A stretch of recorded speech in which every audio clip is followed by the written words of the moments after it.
Xiaomi has released quite a lot of phones last year, and the Xiaomi Plus was a pretty decent phone for the price. Xiaomi Plus E-Review, Unboxing.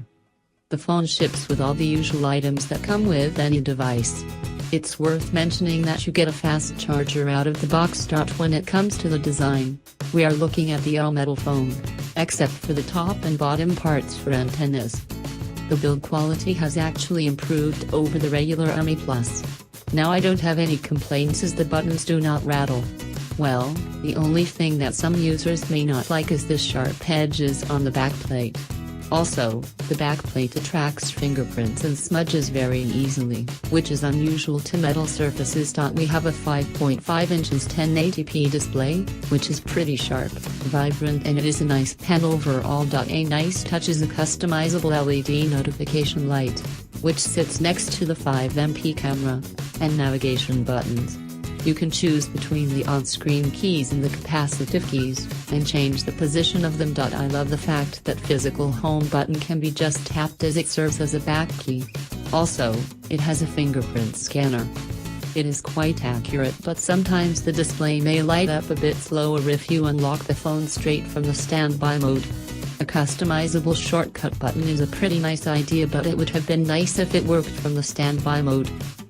20170114_193255. As for the camera, we have a 13MP Samsung shooter with a dual-tone dual LED flash. The loudspeaker sound quality is now better than the Xiaomi Plus, but it is still kind of mediocre.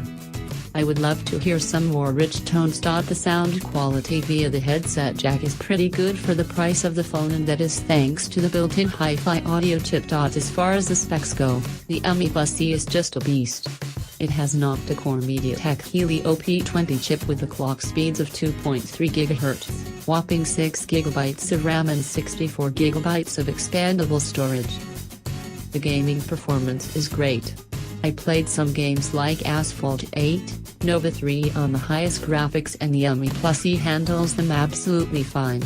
Also, I didn't notice any overheating issues even after 30 minutes of gaming. The Xiaomi Plus E ships with the pretty much stock-looking Android 6.0.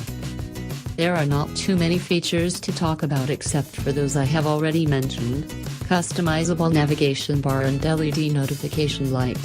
Most importantly, the Xiaomi Plus C is fast on the daily basis, and you can keep a lot of apps open thanks to 6 GB of RAM. Finally, I didn't have any issues with the phone's daily performance no matter what I did with it, and that is really impressive. The camera department is where the Xiaomi Plus E could be better. Keep in mind that I tested the phone on a cloudy day, but it's winter time. You can get some decent looking photos, and I see an improvement over some previous Xiaomi phones. However, the daylight images could have more detail and sharpness. Also, the colors look a bit washed out in some of the shots. The dynamic range and white balance adjustment is not always accurate. When it comes to video, the footage does not really look good. You can now shoot in 4K resolution, but it looks like just an upscaled 1080p video. The major problems here are the aggressive color and auto exposure shifting. Also, the footage could look sharper and there could be less noise. When it comes to connectivity, the Xiaomi Plus C performs great. I didn't have any issues with the GPS accuracy, Wi-Fi or call quality. When it comes to battery, Xiaomi Plus C is a great performer as it ships with a beefy 4000 mAh unit. I could get over 6 hours of screen on time on a daily use, which is a great result.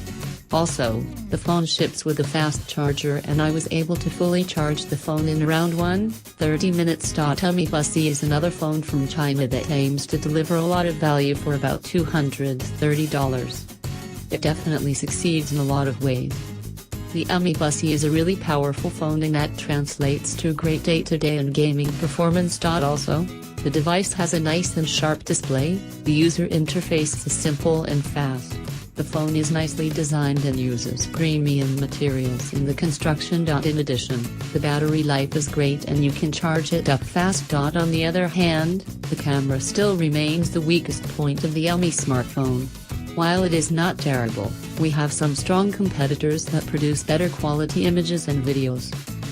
At the end of the day, Bussy is probably the best smartphone I've tested, and it seems like a very solid phone for the price if you don't mind just an average camera performance. So if you don't mind